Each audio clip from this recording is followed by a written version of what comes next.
안녕하세요. 김주갑의 경제부동산입니다. 구독, 좋아요 부탁드립니다. 한국은행 대출 중단 사태, 금리 8%의 아파트 거래 올스톱, 가계부채와 연체율이 한도를 넘어서자 한국은행은 강력한 대출 통제에 나섰고, 모든 은행권은 초금리와 함께 단계별 대출 중단 카드를 꺼내들 상황입니다. 대출이 막히게 되면 사실상 아파트 거래는 중단이 되면서 집값이 곤두박질할 수밖에 없습니다. 이미 선별적으로 대출 중단과 대출 원금 강제 회수를 하고 있는 상황에서 점진적으로 대출 중단이 이루어지면 부동산은 생지옥 난리통이 될 것입니다.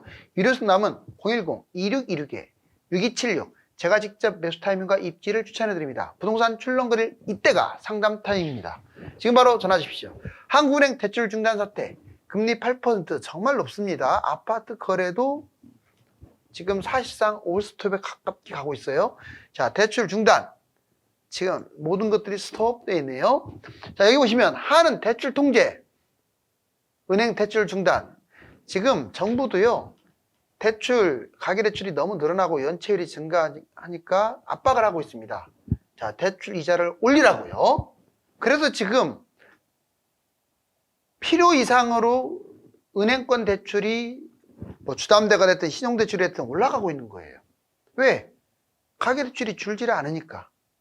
강력대처. 자, GDP 대비 103% 가계부채를 80% 수준으로 낮춘다. 그러려면 계속 지금 압박을 할 수밖에 없고 대출 이율을 높일 수밖에 없어요. 금리를 높여버리면 아무래도 덜 받을 거 아닙니까? 자, 명목 GDP 이하 유지. 그 정도까지 낮춘다 이 말이죠. DSR, 전세대출 이것도 강화하겠답니다. 이제 그전에는 좀 많이 편법적으로 DSR 풀어주고 전세대출도 풀어줬는데 3.75%까지 기준금리를 올리는 초강수도 고려하고 있다. 금감원장은 아예 그냥 대출 차단하겠다. 왜냐하면 가계대출이 여기서 더 늘어나게 되면 잘못하면 나라가 어떻게 될지 몰라요. 금리 급등, 자, 예대율 규제, 예금이자를 지금 높여서 대출 금리를 급등시키고 있는 상황이에요. 여러분들 예금이자 상당히 올라왔잖아요. 물론 예대 마진에서 대출 이자가 더 훨씬 높지만 아무튼 예금이 올라가면 대출 금리는 더 올라갑니다. 미국 금리 인상 효과, 미국도 계속 지금 동결 인상 가다서다를 반복했는데 추가 인상 가능성은 열려있죠. 치솟는 연체율, 새마을금고 뱅크런 한번 난 적도 있고, 자, 또 금리는 계속 급등하고, 바로 이러한 상황. 지금 정상적 상황이 아니죠. 대출 중단. 자, 주담대 최고 변동 7.15까지 왔고, 고정 6.9, 신용대출이 7.6, 거의 8%에 이제 육박했습니다. 1금융권 신용점수 대폭 상향시켜가지고, 신용점수가 낮으면 대출을 많이 안 해주는 사실상 대출 중단 1차 카드죠. 한국은행, 금통위, 금감원, 대출 대폭 축소에 대해서 한 목소리를 내고 있어요. 한국은행, 금통위, 금감원. 사실상 정부하고 한국은행의 합작품이죠. 자, 하는 대출 중단이 지금 이 지경까지 와 있는데 여기 한번 보실래요? 모든 은행 대출 중단에 당국은 감독까지 확대하겠다. 은행권 대출 중단에 여기 감독 확대하겠다고 아예 지금 선포했죠. 모든 은행 대출을 중단 원인. 가계부채가 너무 심각해요. 올해 대출 급증, 위기 상황까지 치달았습니다. 연체율, 2금융권발 연체율 은행에 확대되고 1금융권에도 지금 위험 요인이 되고 있어요. 부동산 PF, 금융위기 뇌관으로 자리 잡았는데 사실상 전면 PF 중단, 또 정부는 또 진퇴양난에 놓여 있는 거예요. 건설사를 살리자니 PF를 더 확대시켜야 하고, 그렇다고 또 그렇게 되면은 연체율이 더 커지고 은행 부실이 생겨가지고 금융 불안이 커지겠죠. 이러지도 못하고 저러지도 못하고. 자, 대출 중단 범위, 사회 파장을 고려해서 점진적으로 중단하겠다. 이렇게 되면요, 이제 50년이 아니라 40년, 30년, 20년 이렇게 줄어드는 거예요. 상환, 그리고 아예 그냥 신용이 나쁘거나 그러면 아예 대출이 안 돼버린다든가 이런 상황에 지금 처할 수 있습니다. 그리고 대출이 설령 준다고 하더라도 이자가 엄청 나겠죠. 주택금융공사 디딤돌 중단, 보금자리 확대. 지금 디딤돌하고 보금자리 그동안에 서민들에게 아주 정말 보약 같은 그런 저금리 대출이었는데 이런 것들을 지금 중단하는 상황까지 지금 가게 되고 있어요. 자, PF 중단, 새마을금고, 저축, 단위조합 얘들도 지금 부실이 심하기 때문에 PF 대출 해줬다가는 둘 다 죽는 거죠. 건설사도 죽고 이금융권도 죽고. 대출 강화, 특례보금자리 대출 중단이 대출 강화 시그널입니다. 이제 특례보금자리도 사실상 끝났잖아요. 한국은행 DSR 예외 대상 이거 많았었어요. 정부가 오히려 권했죠. 왜? 집값 급락을 막기 위해서. 그런데 예외 대상도 금지해서 대출 강화를 하겠다. 대출 금지 강화는 집값과 주식 타격의 불가피해.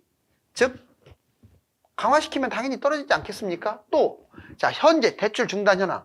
은행서 중도금 대출을 못 해준대요. 건설사들이 계속 비상이에요. 건설사들은. 은행 중단. 자, 이런 적이 있죠? 자, 연체율 급증. 그러다 보니까 기업과 개인 대상 신용을 강화시켰고 2분기 요지 여신이 무려 8조 3천억 17%나 급증하자 아예 은행들이 이런 이제 돈을 못 받을 것 같으면 아예 대출을 꺼리고 아예 차단시켜버린 거예요. K뱅크 저신용자 9개월 연속 대출을 중단하는 사례까지 지금 나왔죠. 상호금융 볼까요? 새마을금고는 건설, 공동집단대출 아예 그냥 중단시켜버렸어요. 농협, 수협은 유동성, 리스크 관리를 아예 중단시켰고 저축은행은 또는 캐피탈은 PF대출, 저신용자를 아예 그냥 대출을 안 해주는 걸로. 이금융권 저신용자가 당연히 대출 뭐 10몇 % 살인적인 대출일지라도 그걸 받아야 먹고 사는데 그걸 차단시킨 거죠. 왜? 갚을 능력이 안 될 것으로 아니까. 중단 피해볼까요? 미분양, 미입주. 당연히 중소건설사와 시행사는 부도에 처할 수밖에 없습니다. 지금 이대로 계속 고금리가 유지되면 내년 정도에 정말 문 닫을 개인, 기업, 회사 많이 늘어날 거예요. 대구, 울산, 지방 미분양 특히 여기 많은데 분양자들도 피해가 클 수 있습니다. 아직도 멀었어요. 지금 영남권 미분양은. 자영업 다중채무 720조. 이거 갚겠어요? 여기 빚지고 저기 빚지고. 11월 위기설이 또다시 9월 위기설에 이어서 나오고 있는 상황이에요. 자, 30년 동안 하락기간 분석. 일단 대출은 좀 한번 숨을 잠깐 고르고 이거 한번 보세요. 36년 동안 26번 상승했고 10번 하락했는데 전반적으로 이게 보시면 자, 이 빨간 선이 0입니다. 0. 자, 이 초록선이 올라가고 떨어지고 그건데 여러분들이 보시기에 이 빨간 선 기준으로 위가 높습니까? 아래가 깊습니까? 당연히 위가 훨씬 크죠. 여기까지 뛰었네요. 이렇게. 자, 근데 떨어진 것들은 생각보다는 액에 이렇게 적어요. 그쵸? 자, 이 0 바로 근처에서 변동했지. 이번에는 좀 컸네요. IMF 때하고. 자, 여기 보면 하락할 때 보자고요. 예전에 일본이 폭락했을 때 우리나라 90년, 91년, 93년 이렇게. 그리고 IMF 때 쭉 떨어졌죠. 이렇게 14.6%나. 그러다가 계속 크게 올라가고 그 다음에 조금 빠졌을 때가 2003년. 그리고 미국발 금융위기 때 이거. 미국발 금융위기 때 이게 빠진 거 보세요. 여기는 IMF고 10년부터 거의 13, 14년까지 쭉 빠졌고 그 다음에 최근 보세요. 이렇게 폭등을 하다가 쭉 떨어졌는데 정말 급락했죠. 이게 좀 길어질 줄 알았는데 생각보다 빨리 반등하면서 현재 딱 이 모양으로 지금 와 있어요. 그러다가 조금 소폭 지금 내려가는 중인데 지금 상승 이미 반등 완전히 해서 이게 0.1대이기 때문에 무섭게 0.234로 가느냐 아니면 마이너스로 추락하느냐의 어떤 기로라고 보여질 수 있죠. 자, 여기 보시면 가계대출 증가 주담대 8% 시대가 열렸습니다. 아예 써있죠. 주담대 8% 시대. 가계대출 증가 역전세 대출 전세금 반환. 아직 역전세가 끝난 건 아니에요. 지금 전세값이 무섭게 올라가고는 있는데 자, 그래서 정부가 전세금 반환 DSR 대신 DTI 60% 적용. 이건 지금 현재 유효합니다. 지원 대상 보증금 반환 임박 역전세 위기 대출 승인 은행이 세입자에게 직접 송금 주인한테 주는 게 아니라 자 세입자 임차인한테 주는 거예요. 지금 근데 앞뒷말이 좀 안 받죠. 왜? 이렇게 대출을 해주면서 한쪽에서는 아주 아예 대출을 중단시켜버리고 그렇지만 왜 이걸 해줄 수밖에 없냐면 잘못했다가는 이걸로 인해서 경제 위기가 터질 수도 있거든요. 가계가 무너지면. 이번에 다주택 대출도 같은 맥락이에요. 역전세 위기. 다주택자도 대출 구제. 1년간 한시적으로 다주택자를 지원하겠다. 다주택 여러 채 모두 지원할지는 미지수지만 아무튼 다주택자가 이 대출 문제로 인해서 가계 파탄이 나버리면 이게 자꾸 모이면 경제위기 아닙니까? 그래서 이걸 차단하기 위해서 대출해 주는 거고, 전세대출 보실래요? 가계부채 세계 지금 2위, 3위 왔다 갔다 하는데 전세대출도 상당히 셉니다. 전세대출을 받아 전세 살고 오히려 본인은 또 갭투자예요. 이런 사례가 왜 지금 조정지역, 투기과열 지역이 별로 없다 보니까 비규제 지역이다 보니까 이게 가능하거든요. 그러면 전세대출 다 받죠. DSR 규제, 전세대출을 포함하고 자격을 엄격하게 검증을 해야겠죠.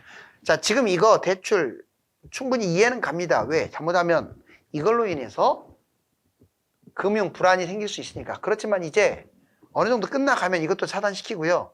그 다음에 아까 말했던 은행 대출 중단 사태가 이제 초유의 사태가 되겠죠. 아직은 전면적 중단이 아니에요. 단계별 시행이라고 했어요. 그렇게 되면 아주 심각해지죠. 지금 여기 가계대출 특단조치 한번 보실래요? 현재 진행된 것만 특례보금자리 중단, 27일부터 일반형 신청 안 받고 6억 이상, 1억 소득 이상 대출 중단. 아예 지금 못을 박아놨죠? 자, 주담대 축소, DSR 산정 만기, 기존 50년은 제한, 아예 이제 없어졌어요. 자, 주담대 범위, 금액 기간 축소. 물론 연령별에 따라서도 그렇지만 이제 연령과 상관없이도 줄이 없어지고 있어요. 자, 스트레스 DSR이라고 있습니다. 일정 수준의 가상금리 적용, DSR 규제 우위, 꼼수, 전격 차단한 거예요. 지금까지는 정부가 DSR을 꼼수를 부려서 구제를 해준 거예요. 어쩔 수 없이. 자, 이게 원래 국제 협약 아닙니까? 그런데 DSR을 풀어줄 수는 없으니까 꼼수 형태로 특례 뭐 이런 식으로 특자를 붙여가지고. 자, 그런데 대출 강제 상환. 이것도 문제죠. 아파트 대출에 분양대출 받음. 그러니까 만약에 이중대출을 받게 되면 이게 또 거기 약관에 있습니다. 이건 강제 상환해버려요. 그러면 본인은 어떻게 되겠습니까? 그거 모르고 대출을 받은 사람은. 난리 나겠죠. 대출 능력이나 연체가 됐거나 신용도가 문제될 경우도 강제 상환을 해요. 자, 기준금리 인상, 원유 인상, 미국 인상, 또 전쟁 이런 것들이 자꾸 터지다 보니까 미국은 또 한 차례 기준금리 인상 카드가 나오고 있고요. 가계부채 지금 속도 급증 시 3.5인데 지금 3.75 또는 4까지 인상 안 한다는 보장 없어요. 가계대출이 자꾸 이렇게 늘어나면. 대출 원금 강제 회수 카드, 이거 아까 제가 얘기했죠. 자, 원금을 강제로 회수한다. 이건 쉽지 않은 일인데 이런 경우는 가능합니다. 먼저 약정 위반 중복 대출할 경우 이거 참 조심해야 돼요. 주담대를 받고 주택을 추가로 매입했거나 주담대를 받고 분양을 또 하나 받았거나 양쪽 대출 다 받으면 이거 강제 상환 요건이 돼요. 1년에 2번 약정 위반 대출 상환을 요구할 권한이 있어요. 은행권에서. 추가 대책, 추가 주택, 분양 양쪽 대출 약정 위반. 그러니까 추가적으로 집을 잡거나 분양을 받거나 그러면 이 경우 얼마든지 약정 위반의 소지가 돼요. 거의 약정 위반 가능성이 커요. 자, 이번에 담보가치 하락. 제6조 담보의 제공, 대출 약정서에 아예 명시되어 있습니다. 이것도. 항상 대출해 줄 때는요, 갑이 은행이에요. 대출 받는 사람은 을이고요. 그것도 아주 교묘한 합법적 을입니다. 정말 피해를 많이 보게 돼요. 여보세요. 담보물의 가액 감소가 너무나 떨어질 경우, 만약에 경기위기가 터지거나 집값이 올 1월달 수준이 아니라 더 떨어져가지고 50% 이상 떨어지거나 현저한 경우에 채무자 보증인은 원상 회복, 담보를 보충할 원상을 회복하든지 돈을 찔러 넣든지 둘 중에 하나를 해야 돼요. 상환 연체 능력 부족, 이건 당연한 거예요. 이자 1개월, 주택담보대출 2개월 지체되면 그냥 상환 요구합니다. 분할 상환 원리금 2회, 주담대 3회 지체할 경우는 나눠서 원리금 하러 가죠. 자, 상환 능력 부족이에요. 그러니까 연체가 될 거 아니에요. 또 연체가 자꾸 쌓여. 그냥 경매를 당하거나 강제 회수돼 버려요. 본인에게는 결정권도 없는 거예요. 이런 경우는. 그래서 무리한 대출보다는 이 상황을 잘 보시고, 왜 이제는 카드가 세질 수 있어요. 지금 세계의 상황이 불안한 상황에서는 얼마든지 무슨 일이 벌어질지는 모릅니다. 다주택 법인 투자자가 집값 교란 상승장을 들여봤더니 여러분들 뭐 이분들 내가 싫어하는 게 아니에요. 실질적으로 자 누가 부동산을 교란시켰느냐 봤더니 딱 크게 두 부류입니다. 3년간 아파트 10채 이상 사들인 다주택자 965명, 한 명이 266채 싹쓸이 하는 경우도 있고. 자, 다주택하고 법인이 투기를 조장한 거예요. 개인, 다주택자입니다. 법인 사업자입니다. 집을 법인 부동산하고 관련도 없는데 자꾸 부동산 쪽으로 법인을 유도해가지고요. 집을 사는 거예요. 편법으로. 다주택자들, 특히 임대차 사업을 내갖고 이거 사고 저거 사고 막. 지금은 그렇게 혜택이 많지도 않는데도 막 그러죠. 2022년 기준으로 보자고요. 자, 먼저 다주택자 3년간 10채 사들인 다주택자가 무려 965명. 엄청나지 않습니까? 총 16,932가구, 한 명이 266채를 싹쓸이 3년간 그랬다는 거예요. 엄청난 규모네요. 자, 10가구 19에서 21년 상반기까지 자 5,109건, 4,696건, 5,047건 이런 식으로 연도별로 지금 매해 5,000건 이상씩 10가구가 여러분들 10가구나 지금 매수한 사람들이 이렇게 많아요. 세금 혜택 공시가 1억 미만 이런 경우는 외진 갭 투자가 성행했죠. 자, 그 다음에 법인 사업자 투기 현황 3년간 938개 법인이 무려 35,790가구를 매입한 거예요. 엄청나죠. 최다 매입 6,588가구 100가구가 45개 100가구는 45개씩 매입. 정말 법인 단속에 2020년 매도 후 대량 또 매수 단속하면 매도하고 또 뜸하면 매수하고 세금 혜택 공시가 1억 미만 비규제 싹쓸이 했어요. 법인들은 주로 금액이 싼 것들이 주로 싹쓸이 지방도 많이 싹쓸이 아예 봉고차 끌고 와서 싹쓸이. 그런데 개인은 주로 이제 일반 서민들 거나 비싼 거 가리지 않고 다주택자들이 싹쓸이. 자, 이제 장기적으로 피해야 할 부동산. 여러분들이 무조건 이제 예전처럼 그렇게 다주택이 또는 법인이 싹쓸이 하듯이 하면은 오히려 피해를 봅니다. 자, 경쟁지역, 외곽. 즉, 외곽은 좀 조심해야 돼요. 동탄, 송도, 파주, 양주, 평택, 인천. 왜 그러냐면, 이제 뭐, 이것도 다 나쁜 건 아니에요. 거기서 어디는 좋을 수가 있어요. 그렇지만, 전반적으로 이런 도시들이 많이 생기지 않나요? 3기 신도시에서 여기 지금 밑줄 친 얘들보다 나쁜 곳이 있나요? 서울에서 거리가 먼 곳이? 몇 군데밖에 안 돼요. 다 얘들보다 거리가 가까워요. 그러면 경쟁력이 떨어진다는 거예요. 신도시, 1, 2기 신도시, 택지지구, 외곽도시 이게 널려있다 이 말이죠. 또 중심지 보면 용인, 하남, 안양, 고양, 구리, 남양주 이렇게 위성도시에서도 중심지하고 신도시가 경쟁하고 그러니 이게 서로 경쟁이 치열한 경기도라든가 인천은 진짜 조심해야 돼요. 기대감이 적어요. 자, 재건축, 재개발. 재건축은 그나마 괜찮은데 재개발. 자, 추가 분담금 대비 수익이 악화될 수가 있습니다. 그래서 재개발은 진짜 좋은 것들, 장기적으로 확실히 뛰는 것들 위주로만 해야 돼요. 중저가 아파트. 중저가 아파트는 이게 사도 된다. 물론 실거주 한 채 잡는 건 나쁘다고 할 수 없습니다. 그런데 여러 채를 잡으면 공급 폭탄, 인구 감소의 희생양이 구축 중저가 아파트예요. 금지, 나홀로 아파트를 사거나 아파트가 아닌 걸 잡거나 주택이 아닌 걸 잡게 되면 앞으로는 본전도 회복 못할 가능성이 높아요.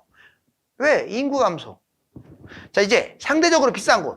서울에서 입지 대비 비싸다고 한 곳들을 한번 뽑아봤어요.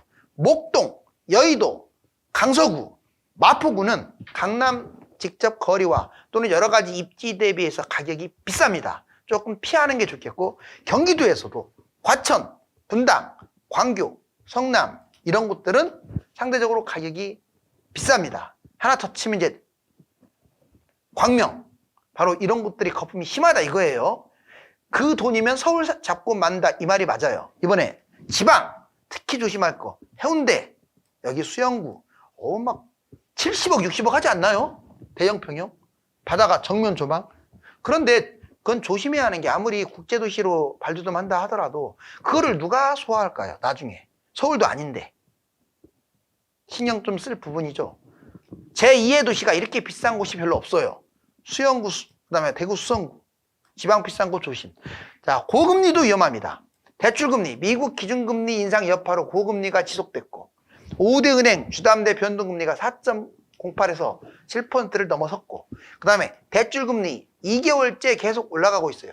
이금융권은 초고금리죠. 영끌위기.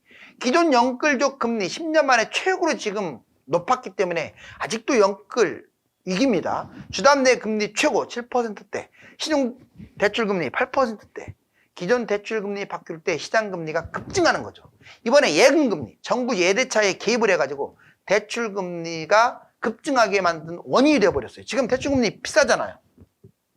1금융권, 저축, 예금은행은 4%, 새마을조합 5%. 지금 1금융권도요, 예금금리가 4%, 심지어는 5%까지 진입했어요. 자, 미국 기준금리, 채권 예금, 대출금리. 그러다 보니까 모두 다 상승하고 있는 상황. 자, 곰곰하게 지금 생각하고 있네요. 아직은 조금 여유가 있습니다. 그렇지만 단계적으로 분명히 문제가 될 거예요. 가계부채, PF대출, 연체율이 심각한 상황으로 전개가 되면 정부와 하는 은행권은 초강력 수단을 동원할 수밖에 없습니다. 그만큼 심각합니다. 감사합니다.